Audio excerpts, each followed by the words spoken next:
Okay, so we're just going to start early. And we're live. I'm so sorry, everybody.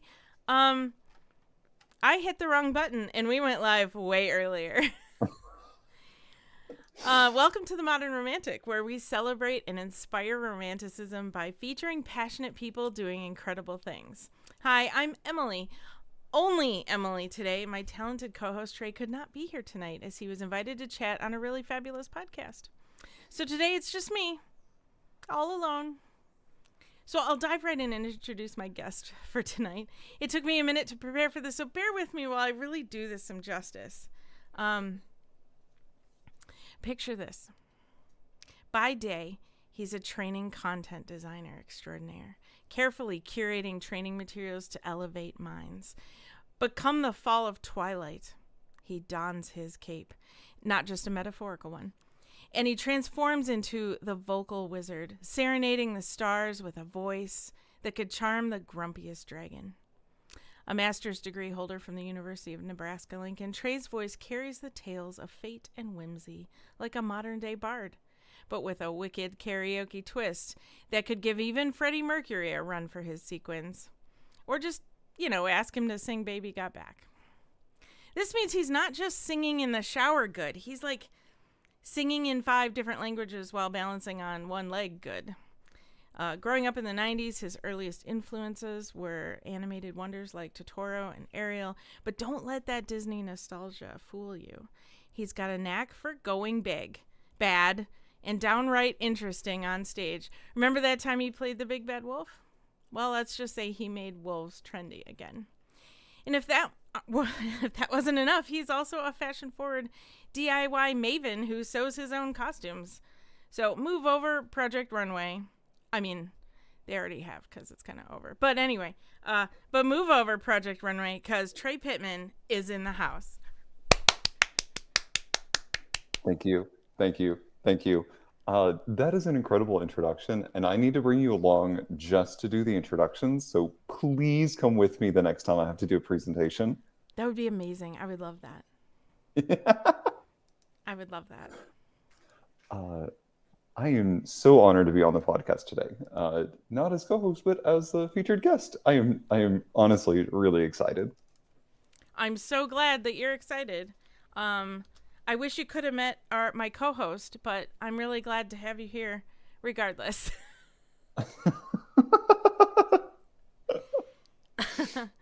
And good evening, no doubt, Big Trout. So anyway, I wanted to ask you if you wanted me to read that other intro, or should I just go from here?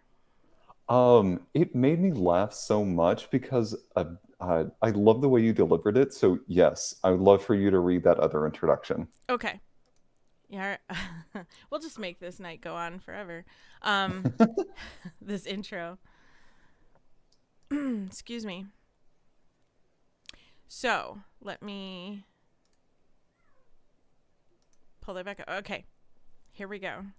Prepare to be amazed, amused, and slightly bewildered as we introduce Trey, our very own Renaissance jest master of the Modern Romantic podcast.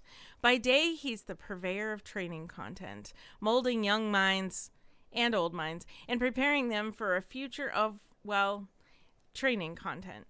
But when the moon rises and the stars align, Trey transforms into something truly magical. The karaoke commando. With a master's degree in hand from the illustrious University of Nebraska-Lincoln, Trey is like a modern-day bard. But instead of lutes and sonnets, he wields a microphone and a playlist filled with musical gems. His singing voice is so enchanting that birds stop chirping to listen and cats break into spontaneous applause. Trust us, we've seen it happen. Born smack dab in the heart of the 90s, Trey's veins practically course with neon-colored nostalgia. He's seen it all, from dial-up internet to the heyday of Tamagotchis. If Studio Ghibli and Disney had a fusion dance, Trey would be the result. A whirlwind of creativity, animated wonder, and perhaps a dash of cat bus for good measure. And did we mention that he's a costume making maverick? Trey sews his own outfits, which isn't just practical. It's a declaration of independence from the humdrum world of off the rack fashion. We're just waiting for the day he graces the stage in a custom made sequin studded karaoke cape. So join us for a roller coaster ride through nostalgia, song, and more laughs than you could shake a tickle me Elmo at. Welcome to the podcast, Trey Pittman.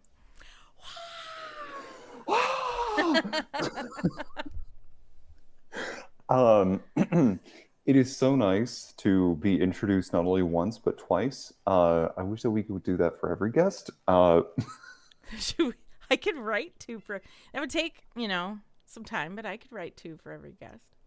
Okay. Yeah, I could just be like, here are your two. Pick one, and then we'll read both. And then we'll just they don't really get a choice. Or whichever one they pick, we just choose the opposite one. Like that person did to me at karaoke, gave me two song choices. I chose one, and they started playing the other one. Did you know the other one? Yeah, I did. Oh. I knew the person doing leading karaoke night, and it was two songs from Six the Musical. And I was like, I'm not sure which one to sing. And so she goes, okay, A or B. A is this song, B is this song. So I went with A. And when I got up there, I was all ready because the music is starting. I'm going to go, and it's the other song. Oh, man. I don't think I mean, as someone who doesn't sing karaoke, or I can't say I don't sing at all because of Jen Beaupre. She'd probably kill me. She's probably not listening. Hopefully not. But anyway, yeah, it's hard enough to just get up there. I can't see having my song changed up to one that I may not know as well. That sounds horrible. It was actually kind of fun, and it was one of those spur of the moment things. And it was, you just had to go with it. Like in theater, just like things happen. So you just have to roll with the punches, and you just gotta switch gears. It's not the right song. Just keep going. Like, makes no sense for the musical. Doesn't matter. Keep going. Like, the ABCs can be sung to anything. Pretty much. So, I mean, you have a diverse background, and like we've known each other for a long time, but I really don't know anything about you. No, I'm just kidding. Okay. So I tried to think of things to talk about with you that were because I think the audience should know your secrets, but also asking the questions about things or talking to you about things that I already know felt challenging a little bit, because I thought, well, I know this, but coming from my angle, this was a curious process. We'll say that. Okay. So, and hopefully I can make it just as curious a process for you. But you have a diverse background in vocal performance and theater, and now podcasting and training content.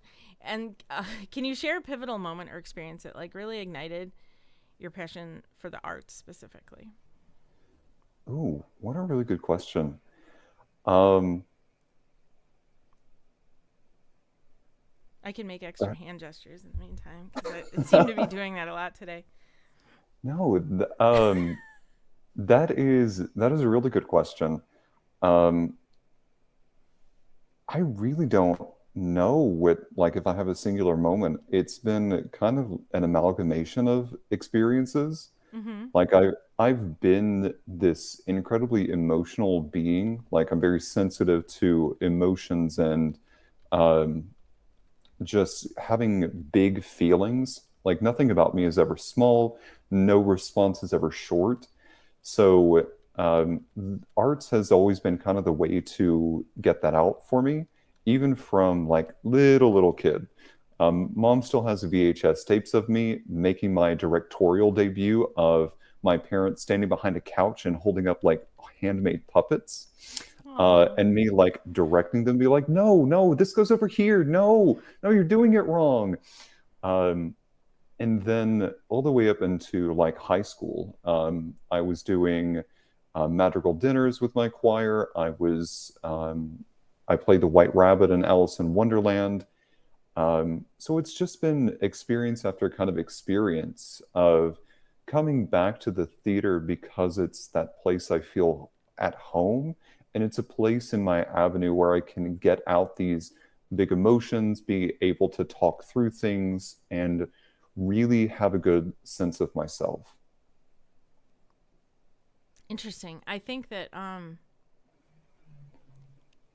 it's cool that you had such a grasp of what you wanted to see to direct at a young age. That's interesting because not everybody has that or has that vision, you know. So interesting. And do you find yourself doing that now? Do you do that with me all the time? No, This but is I find wrong. myself I find myself doing that more now with like training content. Mm. Um, there's I don't talk about it a lot, and I share this more from just kind of like a peek behind the curtain kind of experience. My dad wound up passing when I was like 9, and yes, I promise this as a point. Um, for me, I didn't really start to connect really deeply with theater, I would say probably until I was in college, and really started to work through some of those songs and really have to look into characters. And it was one of those sorts of moments that was just kind of eye opening to really start to see some of myself in these characters and start to see elements of, oh, okay, well, okay, well, that's kind of like me. And that kind of reminds me of this. And this kind of reminds me of this. And it was always that thing to kind of come back to in character work to just say, oh, well, that's really interesting. And it probably hasn't been up until like the last couple of years where I've really fleshed out my artistic eye, whether it be with cosplay, whether it be with training content, writing up a storyboard to send to our graphic designer to work through, or kind of parsing out the way that training content kind of flows. Um, it's taken a lot of time to get there because of some of these things. Just because I felt just kind of blinded by other things, and then arts have kind of really come back and helped me have a much more defined eye, or for what I'm particularly looking for. Sure. Awesome. And you've had a lot of time to to work through and process both singing, vocal performance, and theater, and you Mhm. know through your life now. And um, I guess I'm wondering if you've had any particularly challenging performances in either that have really pushed your creative boundaries. Ooh, um, yes. There are two performances that I can think of.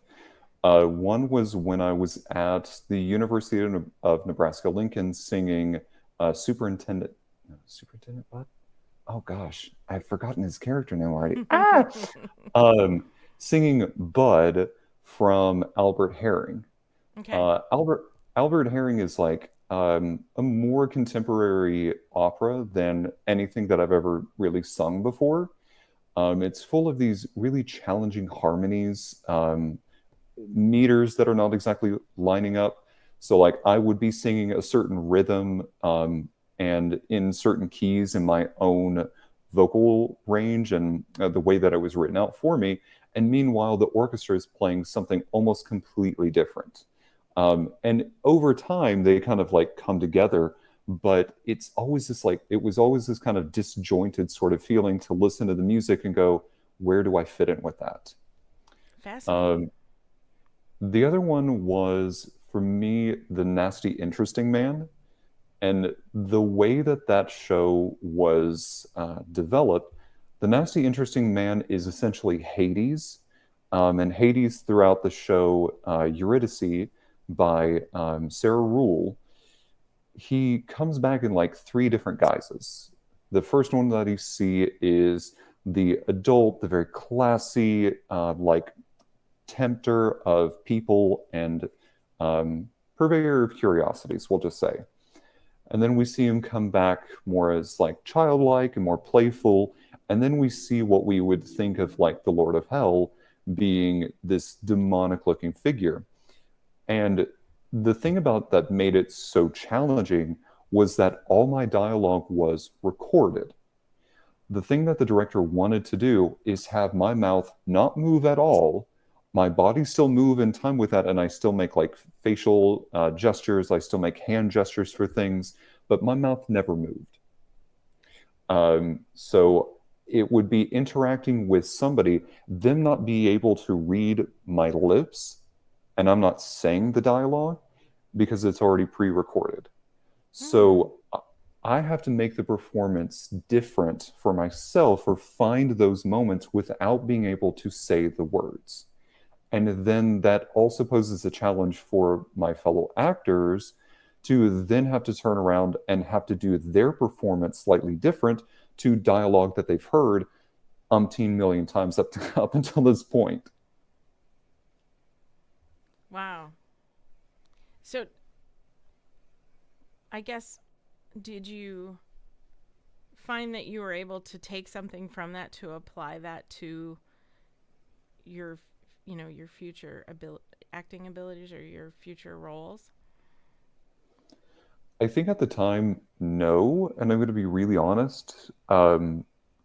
There, like as an actor, we're always growing and thinking through things, but staying present throughout your performances is incredibly challenging.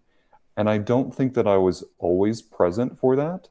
So I would say at the time, no, but looking back on it, yes.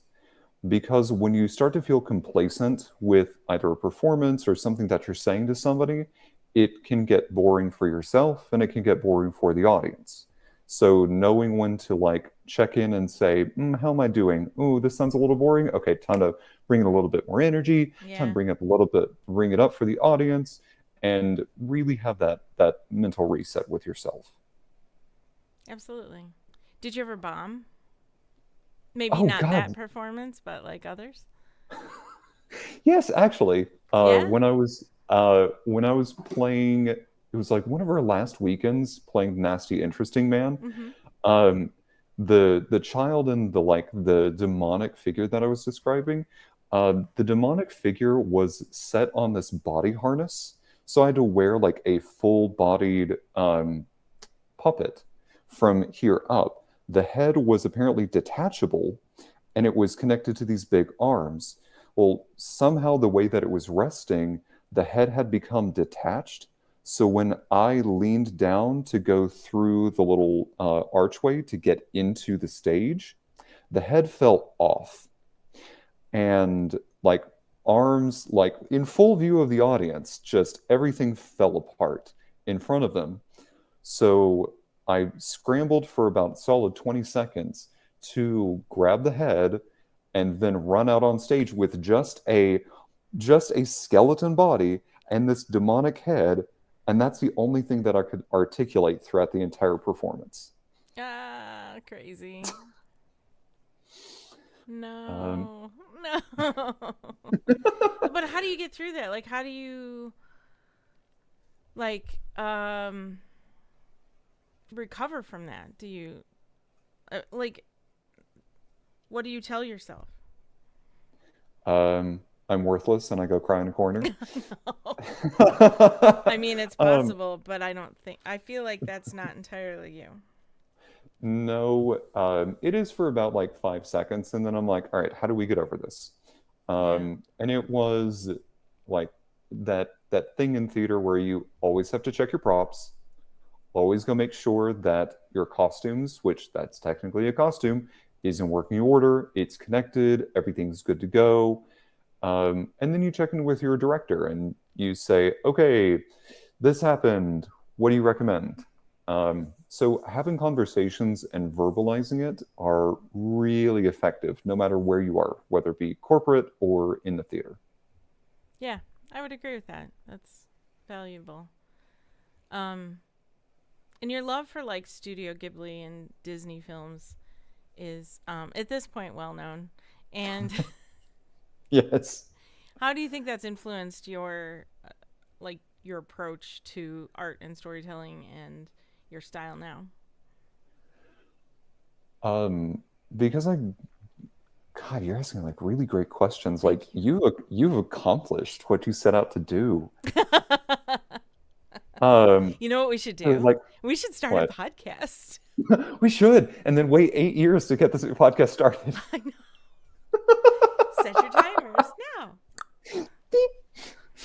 Um, so growing up in the 90s, I would say is like to your introductions is so pivotal for me that I grew up in a time where Disney had its renaissance of storytelling. The thing that I love about both Disney and Studio Ghibli, or however you pronounce it, they both approach it from a standpoint of there's something for everybody. While they may market it to family, their level of storytelling is always geared towards everybody. There are jokes that go over kids' head. There are jokes that land for kids, but not so much for the adults. But the one thing that I love about Studio Ghibli more is that they're really not afraid of talking about maybe more sensitive content. And I think that maybe has to do more with the culture in which those movies originate, that they don't really shy away from some of those maybe darker topics of things. Um, because there's a lot to be found in that, again, for everybody. And so for me in storytelling, I don't really shy away from some of those maybe darker themes of things. I don't like to dwell on that because kind of like Alice and the like crying a river of tears, there becomes that moment of you just kind of drown in that level of depression. And so you touch on it, or I touch on it, I talk about it, I work through it and telling that story. And at the end of it, I've had a journey of my own through the process of telling that story. Love that. You get to relive the parts you love. I do. Mm-hmm. Um, Um, go. oh, go Oh, ahead. go ahead. No, No, no, go. I was a fight for you. Fight with you for this. Uh, um, if you're juggling a day job, because a lot of artists do that. A lot more than people probably realize, juggle like a day job with creative pursuits. And I'm wondering, because you actually have several creative pursuits, much like myself, that's relatable. Um, but it becomes kind of a balancing act. So, what do you think is a key to you balancing those things or maintaining that equilibrium, or at least staying energetically, or I mean, creatively ener- uh, energized wasn't the word I was thinking, but I'm going to go with that.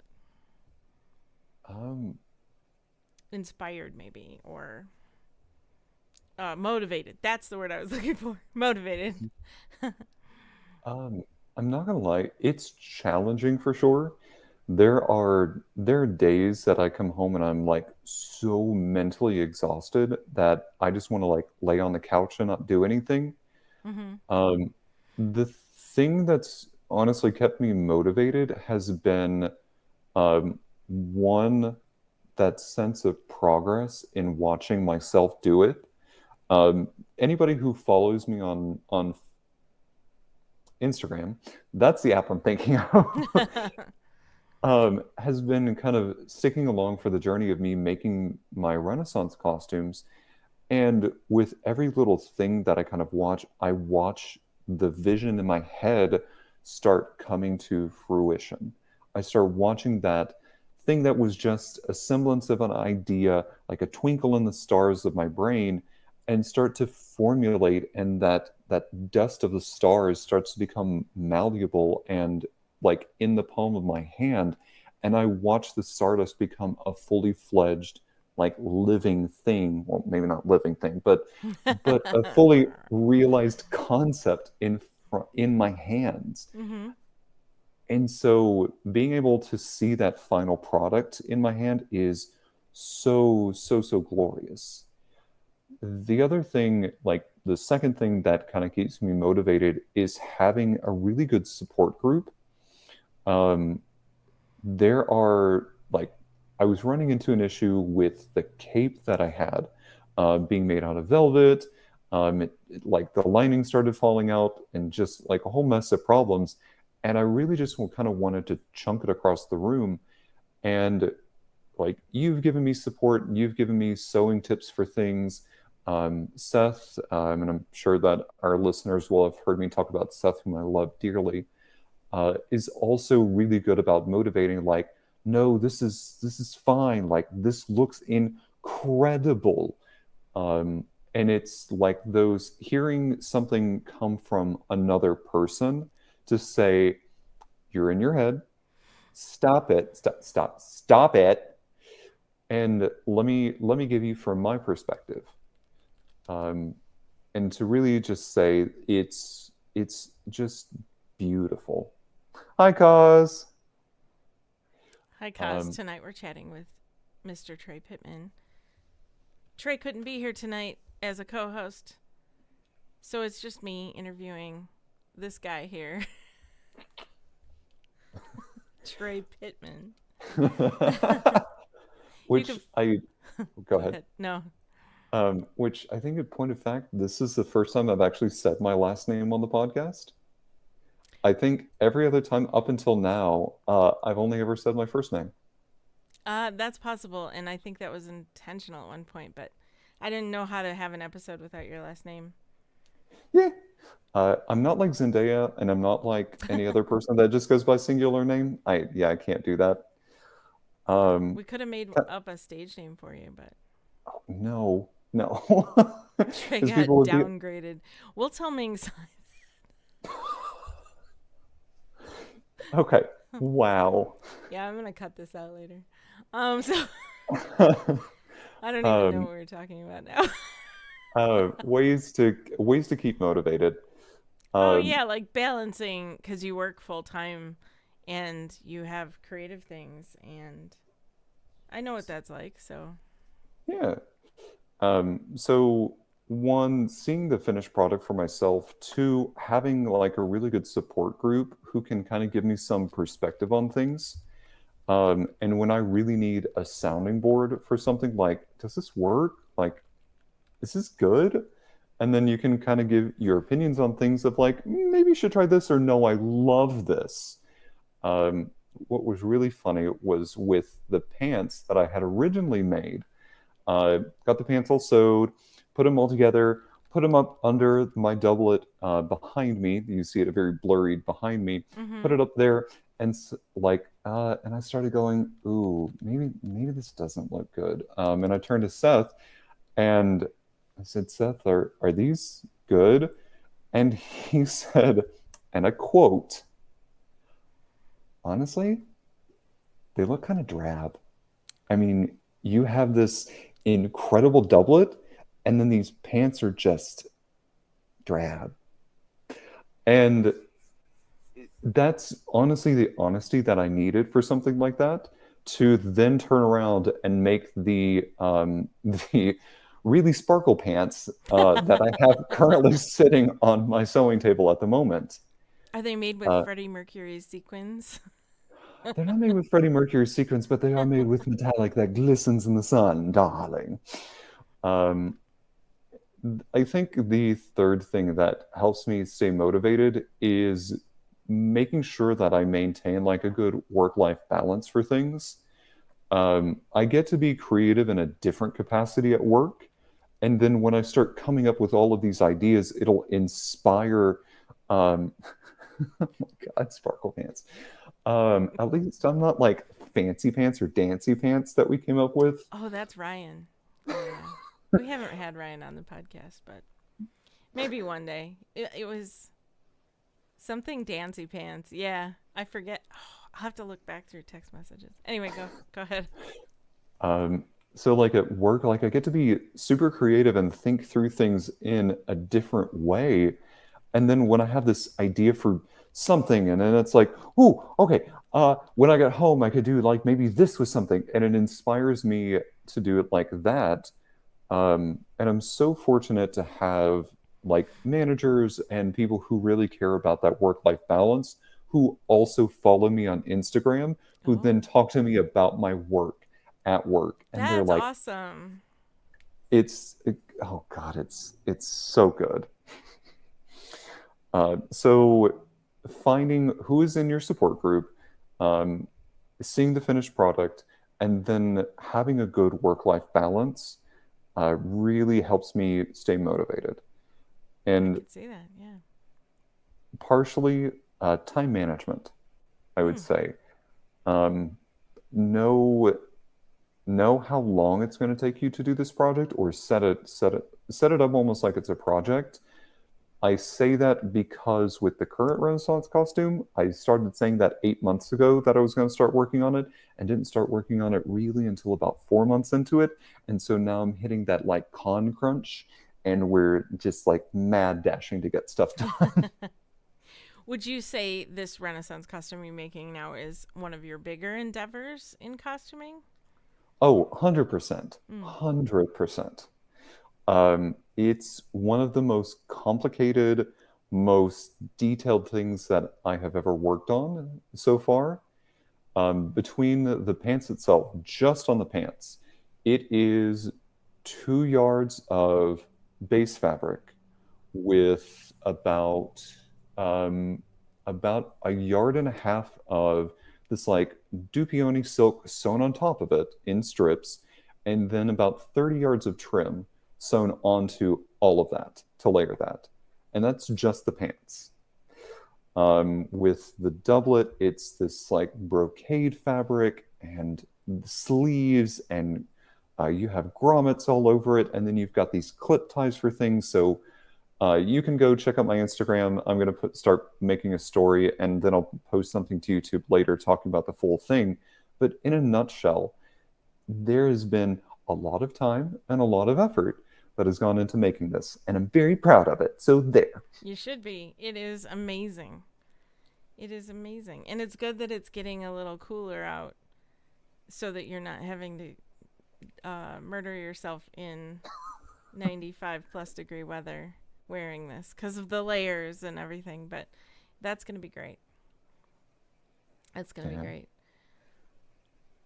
Um, you've had a couple design changes in it though, which I think is just kind of normal. I believe Mhm. that's normal.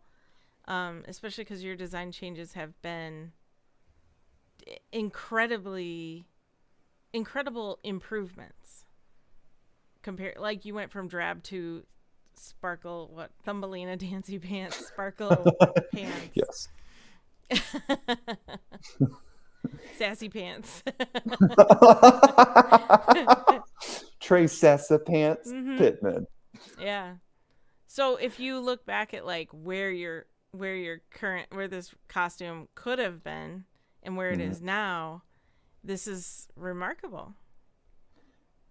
Yeah, and it's again, it kind of goes back to that support group, because support doesn't always mean positivity. Sometimes it means a hard dose of reality. Um, and sometimes things don't work or they don't look good.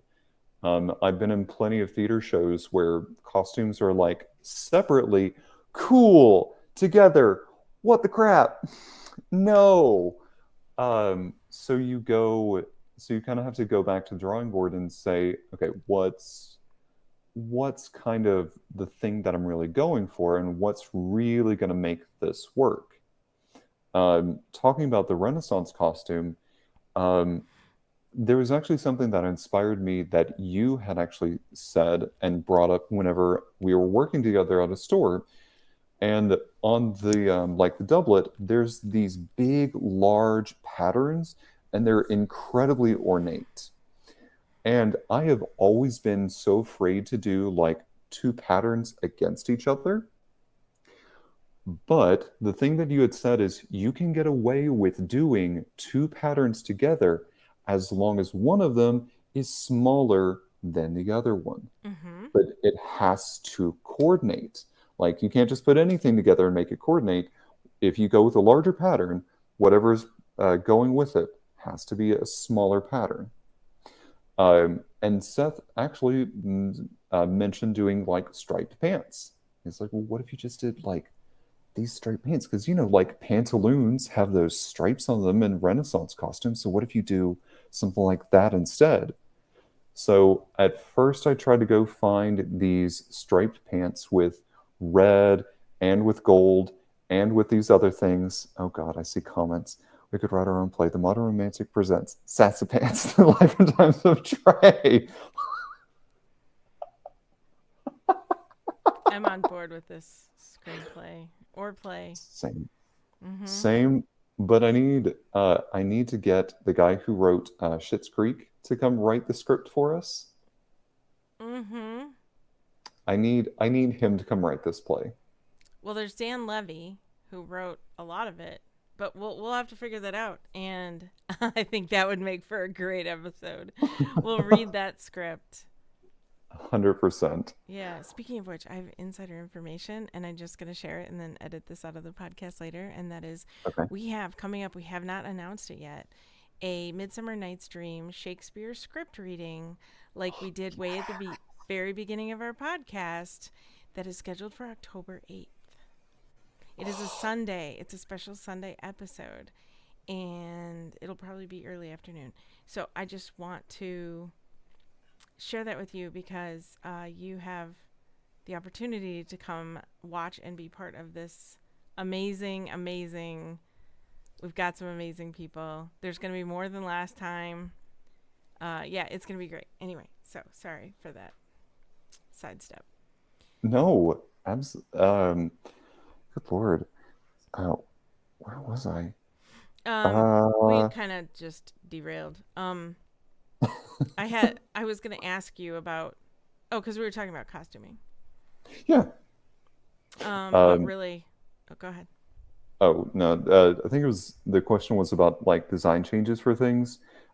Just to kind of summarize the next couple of steps, it was trying to go find this specific pants that I was looking for, and nothing really was panning out. And so it was trying to think through and be innovative of what is going to work with this vision and how do I make it kind of coordinate, kind of landing on where I am now.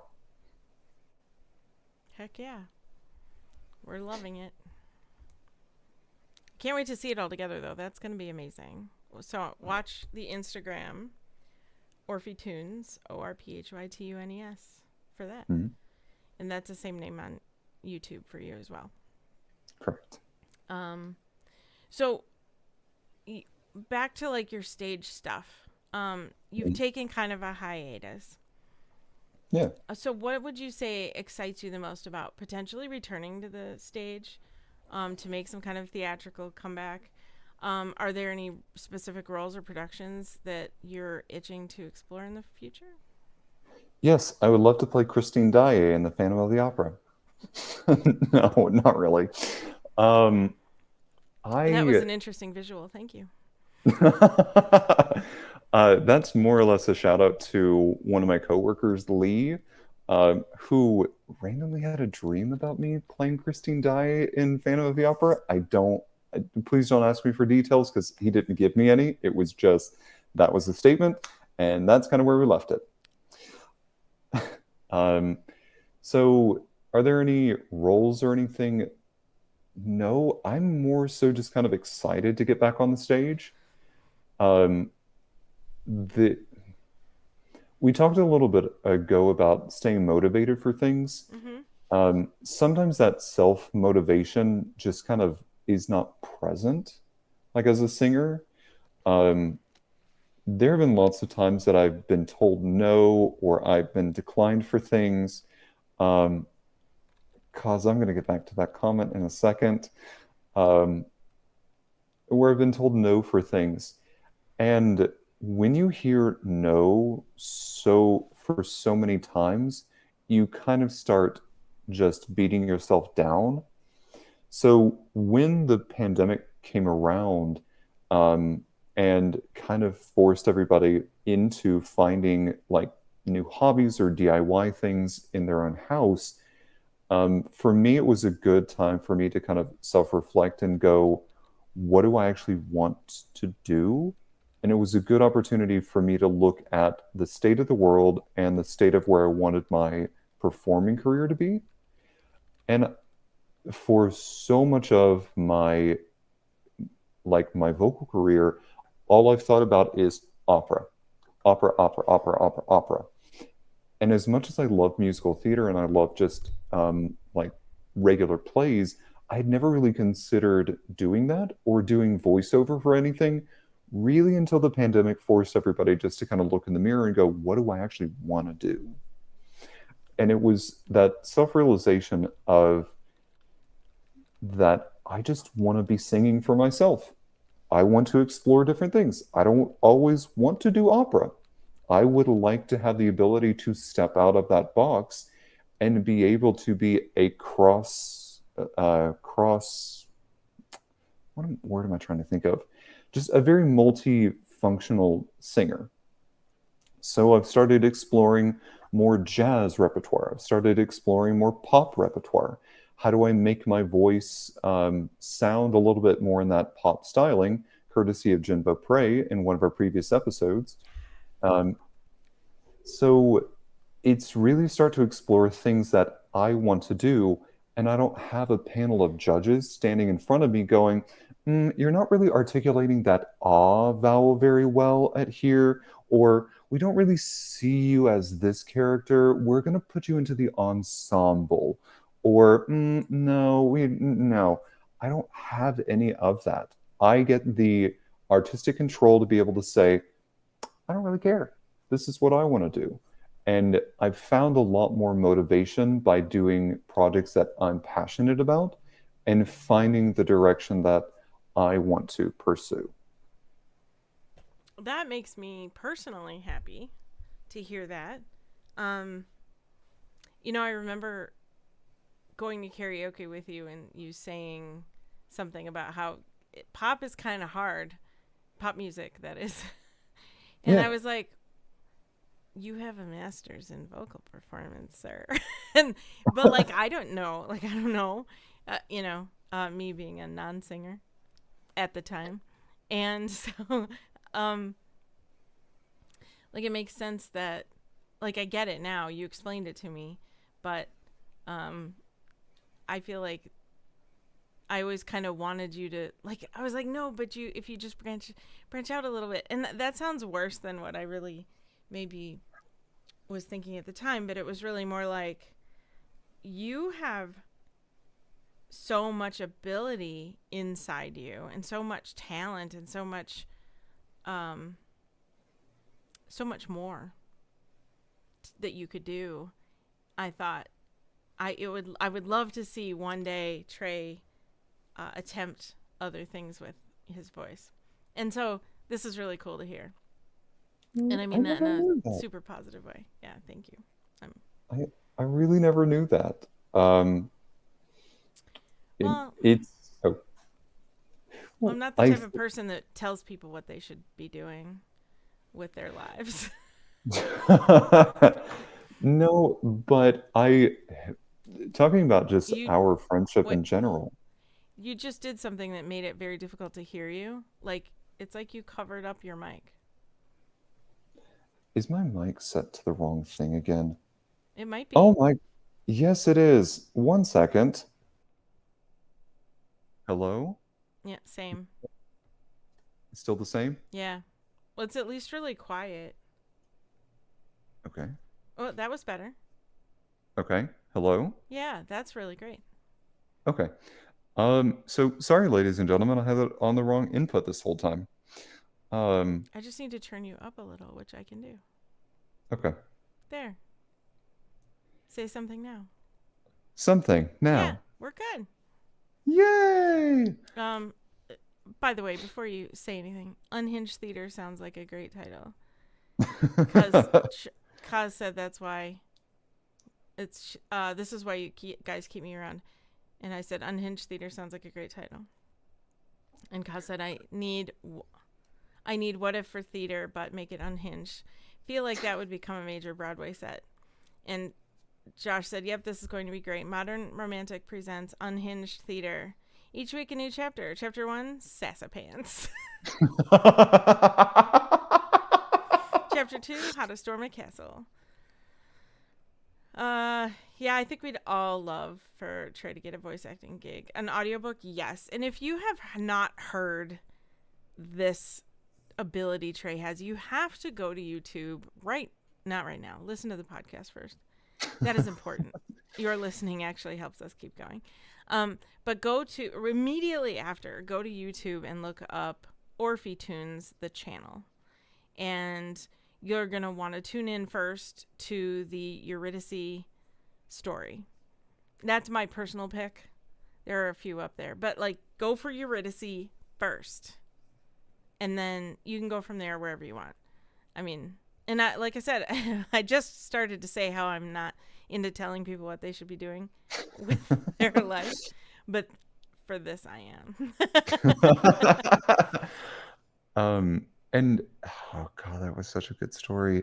But kind of getting back to that thing of not wanting to tell people what to do, I think that that's one of those respect things that I would have respected you quite a bit for being honest with me and saying I really wish you would, because I would really love to see that.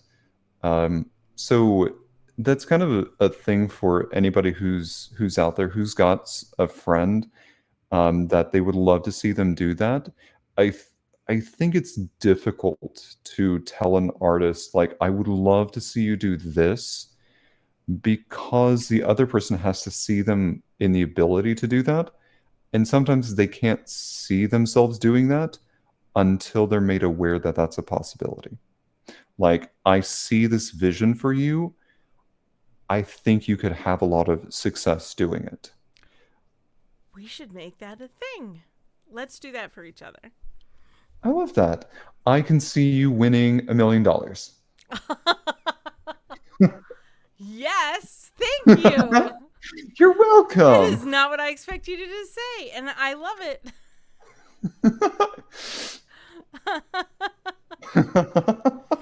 Time to play the lottery, maybe. Yay! I could see you getting a really excellent voice acting gig.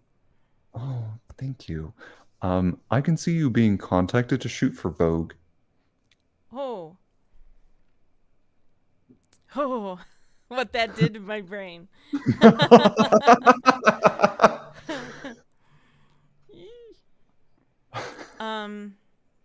Yeah, okay. I mean, they've got some money, so Okay. I don't know if I'd do that for free at this point. No, you would not do Not that just for for free. the opportunity to say I shot for Vogue. Once upon a time, I would have. And I've heard of people getting paid very low amounts of money to do it because Vogue knows that. There, I probably shouldn't speak out against Vogue at this point in time, but thank you. No problem.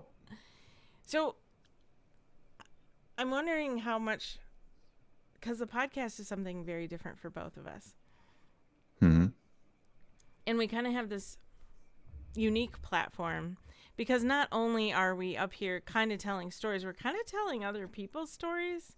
And we're just naturally curious people, and we get it when it comes to art and the struggles and all of that. Hmm.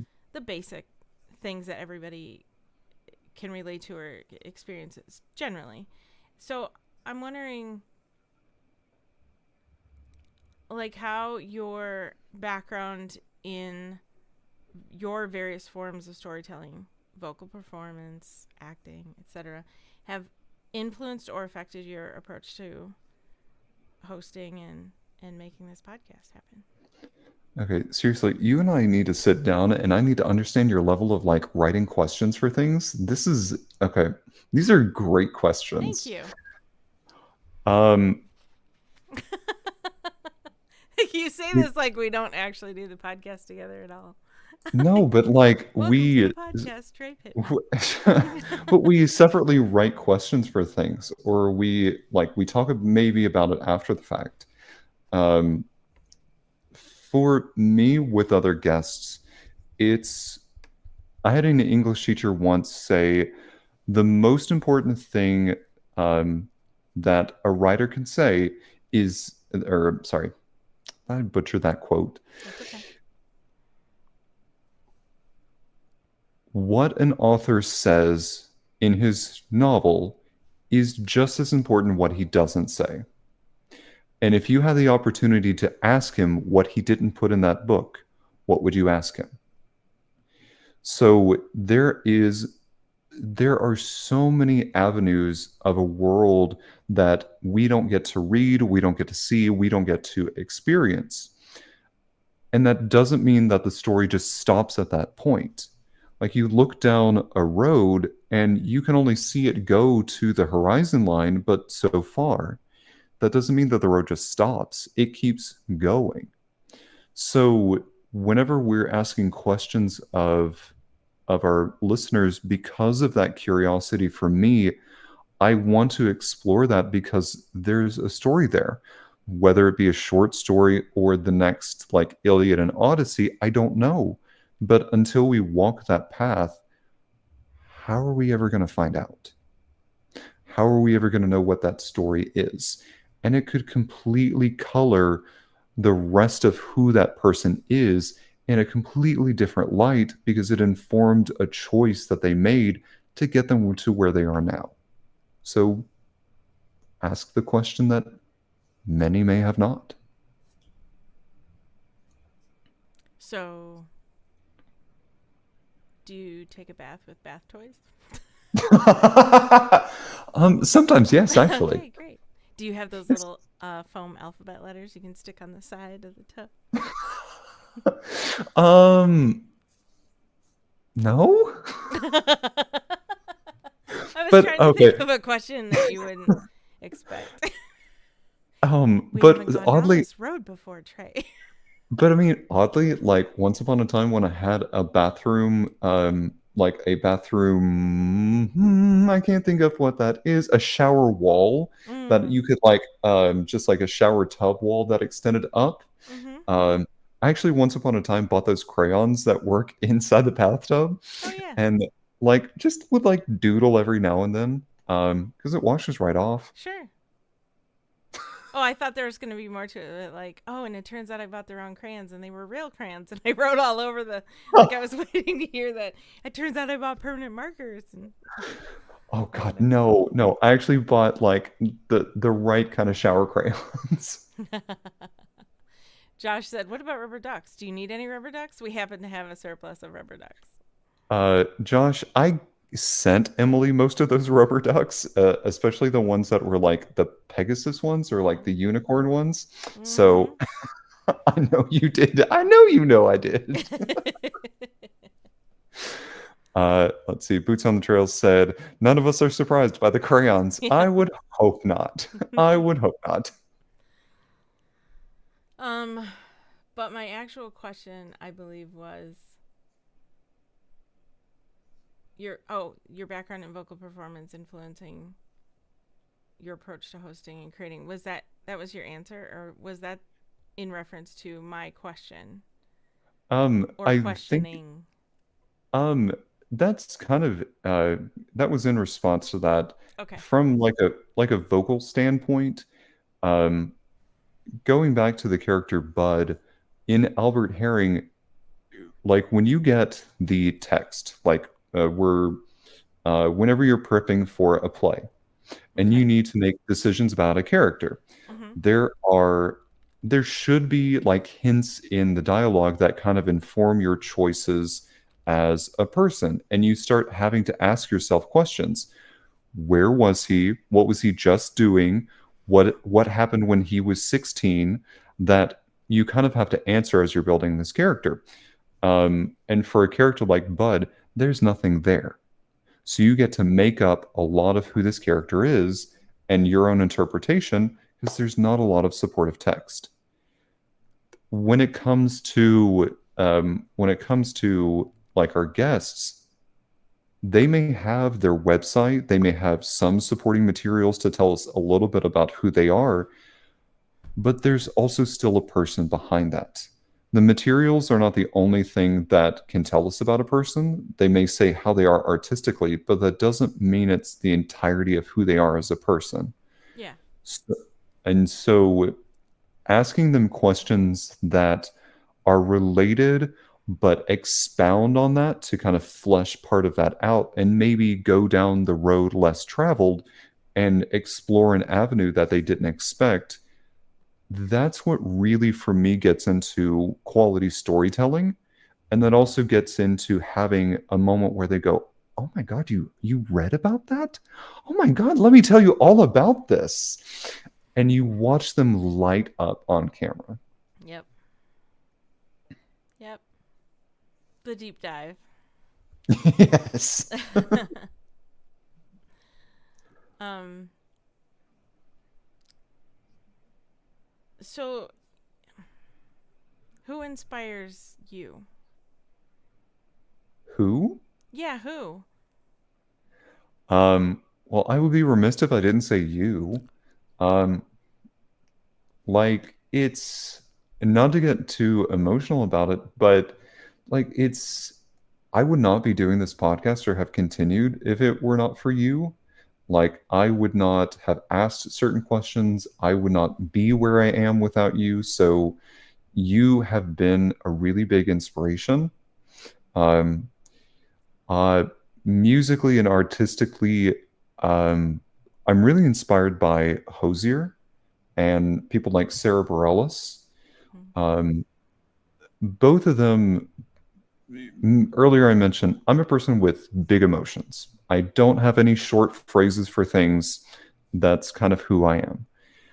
Um, the thing that really inspires me about them is they are both very vocal about their past experiences for things, and they're both very particular about the way in which they craft music. And so they inspire me because they're witty. It's clear that they both read an incredible amount. Like Hosier's new album, some of the songs are actually based off of Dante's Inferno. Mm. Uh, and so they inspire me as like people and as musicians, just in the way that they craft music and the way that they think about things lyrically. And I'm also really like Stephen Sondheim, both as a person and as like as a composer. He's incredibly witty. He has this eye for storytelling where there are things in his songs that you don't expect to flesh out characters, and you just kind of cock your head to the side and go, huh, that's an interesting line, or that's an interesting way that's phrased. Why would he do that?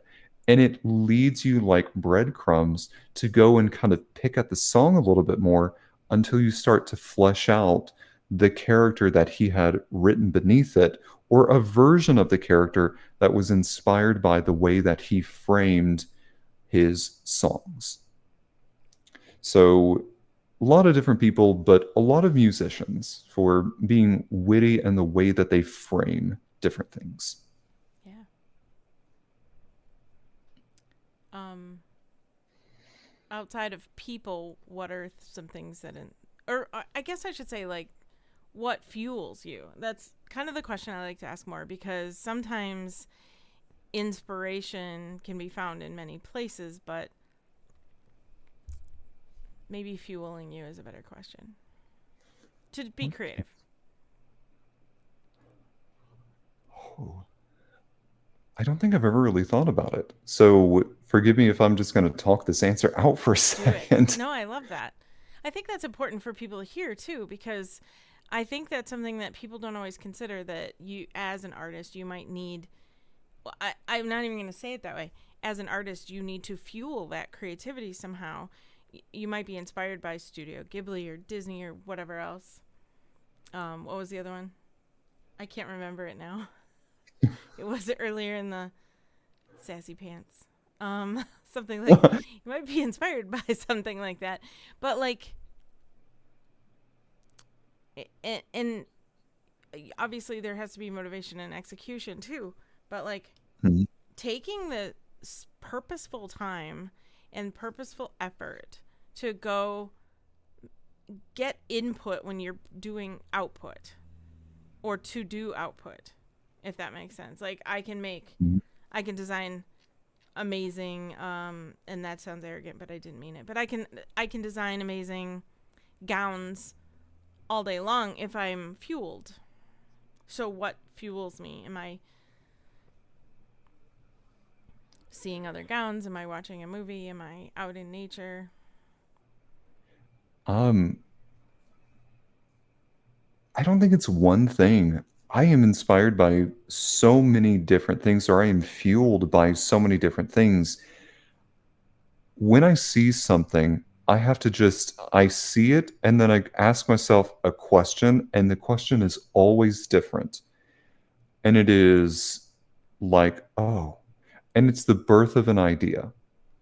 Like that singular implant of an idea that then just starts to grow like a seed inside of my brain into this like fledgling of a pod, and watching the pod become a flower, and so on and so forth along that like foliage metaphor. It just hits me. I could be reading a book, I could be watching a TV show, I could be watching a movie, and then something all of a sudden just inspires me.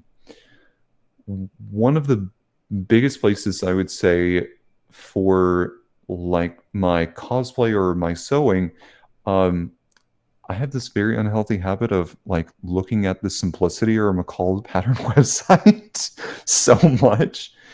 Um, to look at maybe a pattern and I just kind of go, if I changed this and I changed that, that would almost work for, oh my God, yes, by pattern, go look up fabric, blah, blah, blah, blah, blah.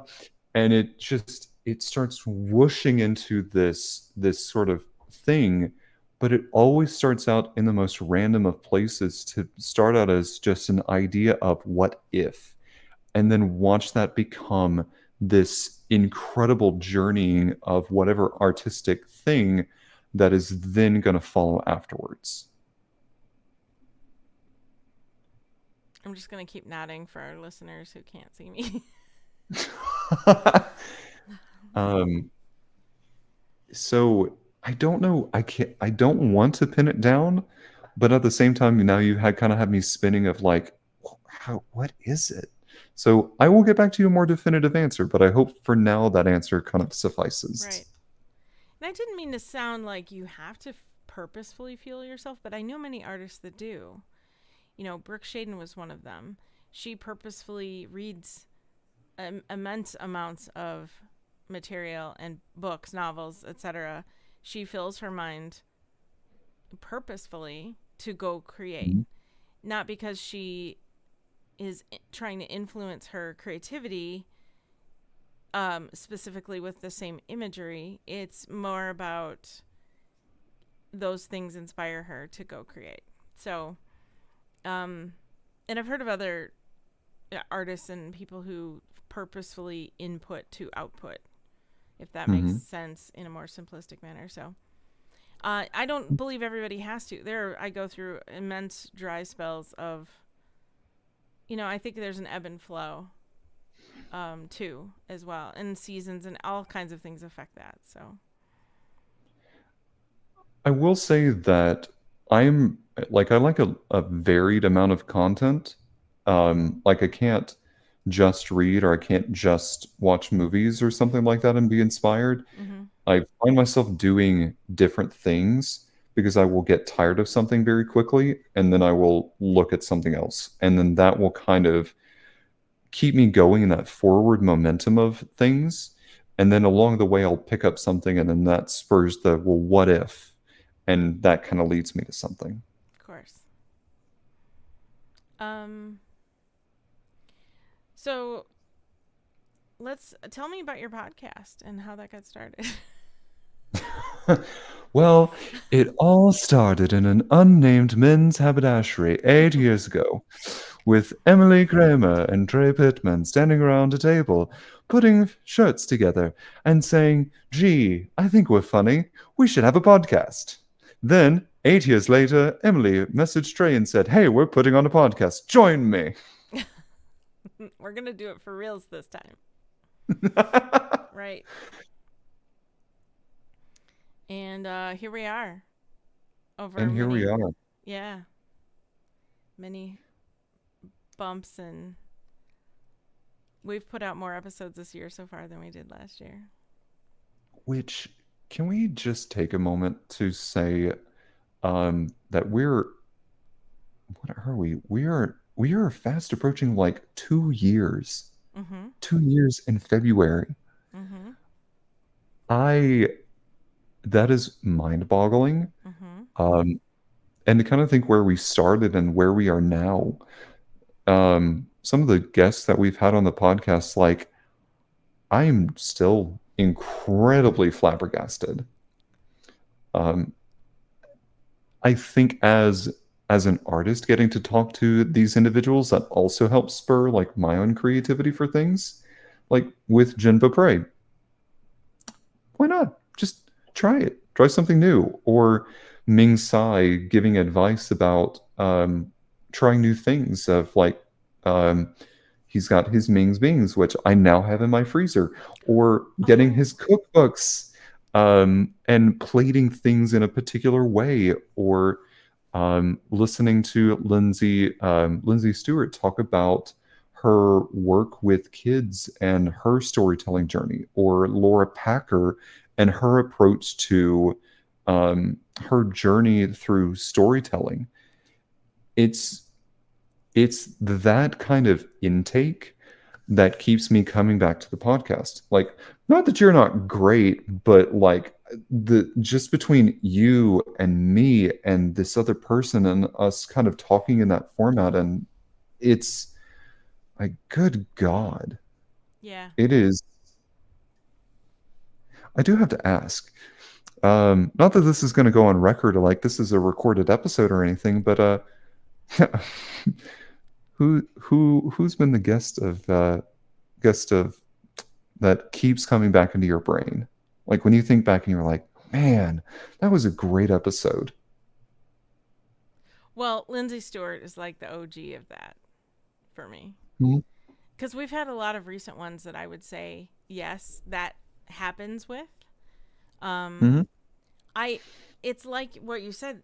I mean, I get something out of every single week. It's like it's become kind of a therapy to some degree because I am learning something every single week, no matter who the guest is, no matter how phenomenal or what, it, no matter how sensational the guest is, or no matter how, I don't know how to describe it. No one has been so horrible that we've struggled, I feel.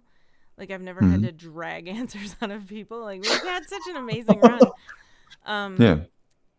so I mean, like I said, Lindsay Stewart is like the OG of that. If I'm surprised that episode doesn't have more listens or views or whatever on YouTube than it has. It does have some, but what that episode did for me is, I mean, you got to go listen to it. Just listen to it. It's like an hour. Just take your hour and make that happen. It's worth it. Um, Otherwise, I don't know. That's tough because they've all touched me in some way. I can tell you what I learned and how it touched, what part of each episode touched my life somehow in for every single episode. And You- yeah, every single one. I mean, we could sit here. We've got what, 68 episodes as of right now that are published. We have a few unpublished yet. We're working on those. Or I could sit here and go through each one. But this interview isn't about me, so I'm going to turn this question back on you. Um, No. Um, I would say Lindsay Stewart definitely is. Um, my God, there have been so many. I think I think for me, the Jinbo Prey episode is like one of the like top tier episodes. yeah, Um, it's hard not excuse to me. say that about all of them for some reason. For me, Yeah, like because I'm we not. get Oh, sorry. okay. We get what? Well, we get those moments of, oh my gosh, yes, let me tell you about this. Mm-hmm. And those kind of moments where you like watch them sparkle a little bit and you just kind of go, yes, keep going. I'm just gonna sit here lightly with my tea and I'm just gonna intake this beauty that's happening right now. Mm-hmm. Last week was quite a remarkable episode, which was the Bob Mayer and Jenny Cruzy episode, because he dropped probably the biggest bomb that's ever been dropped for us. And that was that he had finished a book that she had Yeah. started and he hadn't told her. And he decided to tell her on the show. And that was remarkable for us to be part of. Like, the Yeah. chat went crazy. And, And yeah. then we found out that they haven't like seen each other on camera in years, but then they both agreed to do the podcast. Yeah, because they don't know. They talked about how they fight all the time, but I'm glad they didn't fight. They picked at each other. They picked, but They did, lovingly. yeah. Yeah, it was controlled. I don't know. There's one day we'll go through each episode and we'll like review it. We should do that maybe once a year. That should be like our New Year's thing where we go, okay, this is what we learned from all the episodes of that year. Hmm. That might be a good recap show to do.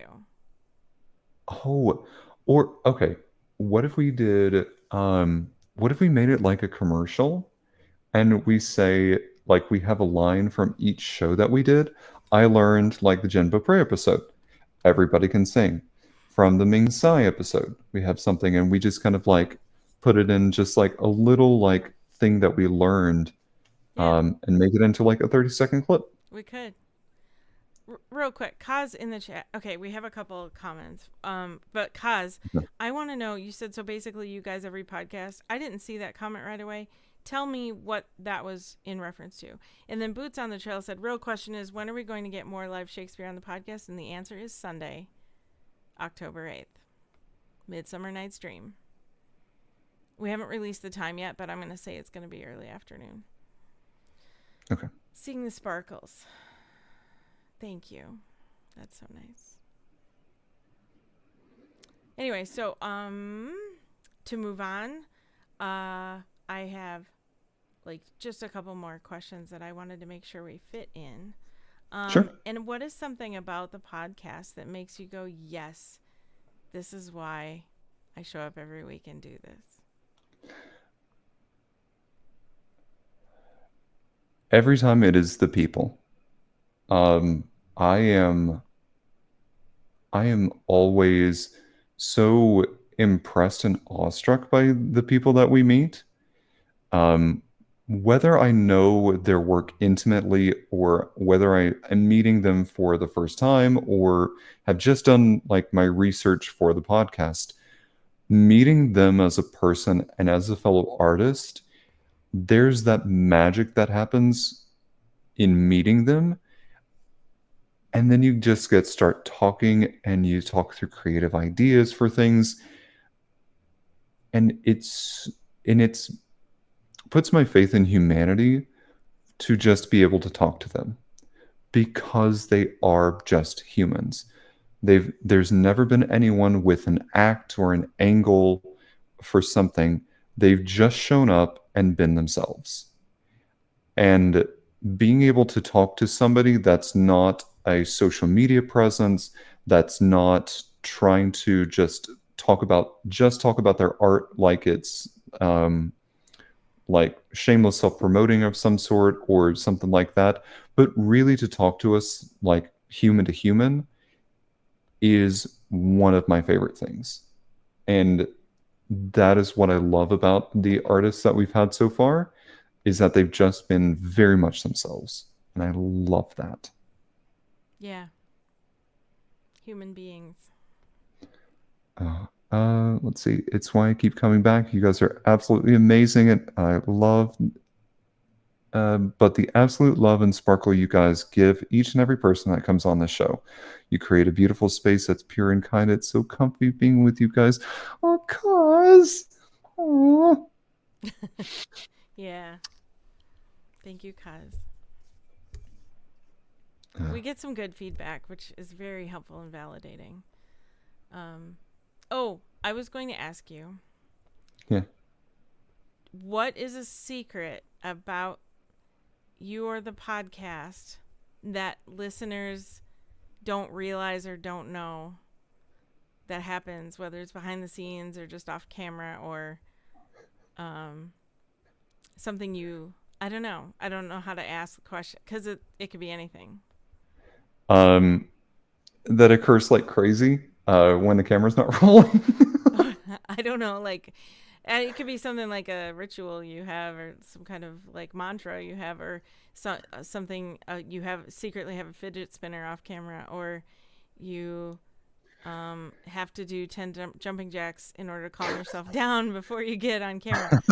Or um, what's one thing that like the people who watch and people who listen probably don't realize happens?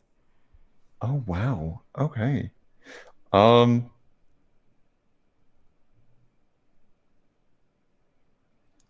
Okay, while I you think about it, I'm going to say I mine. okay.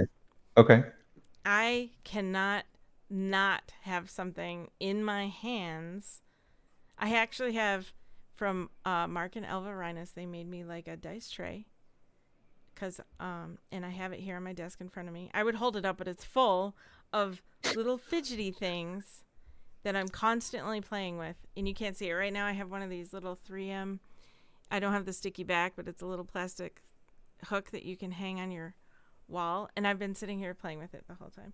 Also, I have other things. Every episode is a different thing. I should probably hold it up for people to see, so they can see that I have like a binder clip, and I try to pick things that are going to be silent, because every now and then it's not silent. Like this, I have this tape measure, and it's like, it's one of the clicky kinds that Yeah.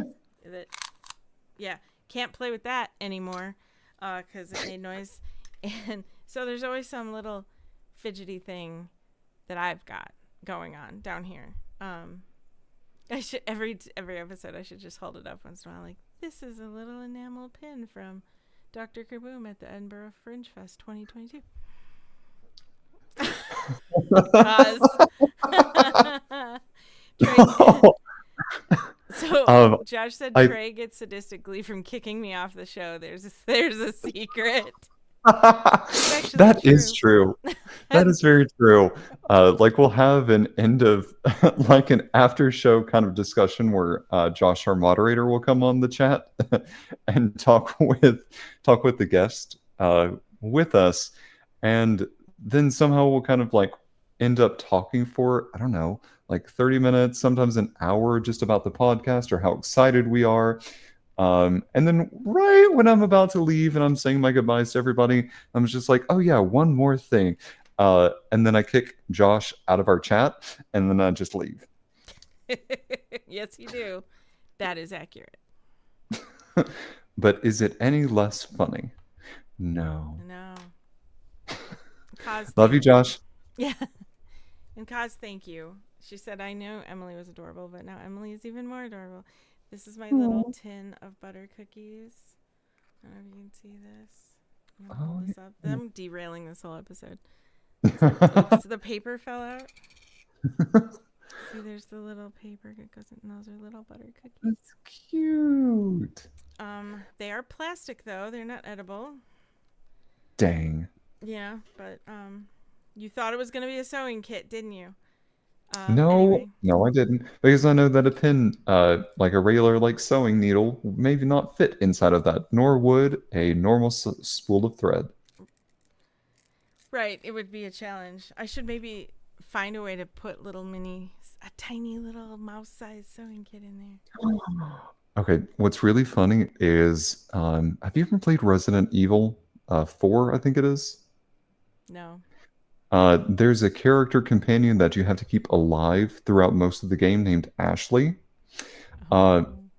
in the original GameCube version, she had this really high-pitched voice, um, and she would exclaim things like every 5 seconds or so, just like, "Meow, meow, meow, meow, meow, meow, meow." And so somewhere, somehow, someone gave her the name Mousely instead. Oh. And it became a whole Twitter thing with the remaster of Resident Evil 4. And so all you saw was like this character get mouseified. So between between Seth and I, we've now given Mousely a voice, which is probably a secret that as soon as the podcast finishes, like I go upstairs and I go to give him a kiss on the cheek, and then I start talking like Mousely. High pitched. Yeah, almost like Gonzo, but like very, very, very high pitched. I'm not going to do it here because I'm not going to give you the satisfaction of having that recorded. Okay, fine. Okay, fine. Did you think of something, or are there no secrets other than that you kicked Josh off the show frequently? Honestly, I've just been thinking about what I was going to say next, which was everything that has come out of my mouth so far. So I think I'm kind of an open book of secrets. Like, I really don't have any to share. I think the audience gets everything that they see on camera. For the most part, yeah. We're way goofier off camera than we are on, and I think it came out a little bit. Well, in this episode, a little bit, but in the Dixie Dixon episode, it came out. Oh, Like, God, that's a yeah. little bit more how we are. Like, we get way more. Like, not that we can't be serious, but we're less goofy on the show. Yes. I don't know how else to say that, but that's probably accurate. Us doing a recording for a commercial is easily like an hour to 2 hour process because we're sitting there just making each other crack up half the time. Yeah. Um, When we asked Eric and Jaleesa from Storyboard Delights to join us, I was like, all right, we have to try to stay serious so that we can get through this. And at one point even they were like, our kids have to eat dinner. We have to go. And it felt so bad because I was like, oh, we derailed this whole thing, but it was so fun. no, but oh my God, we were laughing so hard. Speaking of which, I think that's another really incredible episode. So please go back and listen to Eric and Jaleesa with Storyboard Delights. Also, their chocolate is incredible. Their bonbons are particularly of note. I also highly recommend Big Daddy D's smoked dark chocolate bar. And yes, that It is, just sounds like you're not going to say chocolate bar. and that's the point. Thank you. Good night. Um, but in all reality, like the podcast, kind of getting back to your question earlier, the podcast itself has meant quite a bit to me, and it's only grown. I didn't see what the potential of it was at the very beginning, and then as we got cause, as we had um, Caponis, as we had just a lot of different people kind of join us along the journey. Our producer Sandra, who Mm-hmm. like God bless you, Sandra. I'm have that in recorded format now. God bless you. You are heavenly. Um, Truly divine. you are truly divine. So there's so many people that have joined us along the way for this podcast that have made it so worthwhile, and I think that's contributed to us and our success so far and how we are continuing to go. At this point, we've hit a little over 12,000 listens amongst all our platforms. Um, it's Southern Trey coming out in force. Look, I am tired, and when I am tired, my accent comes out in full force. You're welcome. Um, so we've hit over 12,000 listens. We've hit some incredible milestones. And I don't think that I could have done that without you or our listeners. Yeah. So Thank you. even um so yeah, I don't know where I was going with that, but it's incredible to look at almost 2 years on the podcast and go, wow, wow. Yeah. Wow. And then you go, we did that. Yeah. We're definitely part of it. I have to like talk myself into that mentally. Like this is just something I arrange. Like somehow I didn't make it happen. So I have to talk myself into like, no, this is part, yeah. It's really special to all of us, and I hope it's just as special to our listeners as it is to us, because what we get out of it every week feels a little selfish, at least for me, and I really hope that everybody else gets as much out of it, at least that as I do. So, Mhm. my last question for you Okay. is if you'll sing "Baby Got Back." How did I know that this was coming? Oh my God. Yes, I will. I mean, you Hold don't on. have to, but Oh no. No, no. It has been requested. The gauntlet has been thrown. okay. So, I will get through the first verse. It is a rather lengthy song, so I will get you through the first verse. Yeah, I was gonna Question say is, just yeah, first. do you want the introduction as well? I mean, yeah. All right. Give us the theatrical version of the first verse. Oh my God. Becky, look at her butt. It is so big. She looks like one of those rap guys' girlfriends. But you know who understands those rap guys? They only talk to her because she looks like a total boop. Okay. I mean, her butt, it's just so big. Ugh, I can't believe it. It's just so round. It's like out there. I mean, ugh, gross. Look, she's just so black.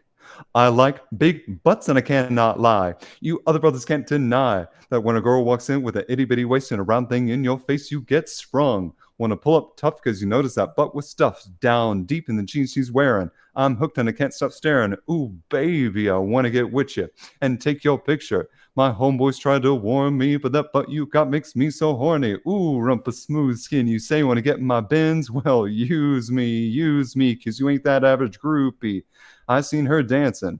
To hell with romancing. She's wet, got it going like a turbo vet.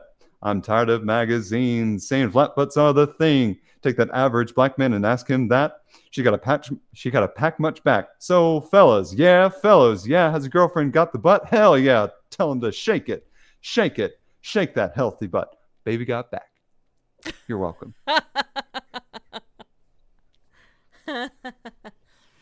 So that's the second time you've done that on the podcast, and the first one was in the Jason Hansen episode, which has a beautiful clip on our TikTok channel. If you want to go see that, just that. Kaz said that's her new ringtone.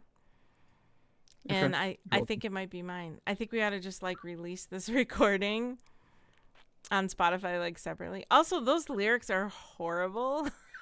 They are so sexist They're so and bad. so terrible. Oh my God. Oh But the my. way that, huh? Just, oh my. Sorry. The way that my brother would play this, I was 6 or 7 when he would like play this in the car with me, and this is how it became one of my now favorite songs. Um, yeah, yeah. Wow. Here we are. So, real quick advice for someone just starting out. Oh, doing like, Oh, let's pick something. yeah.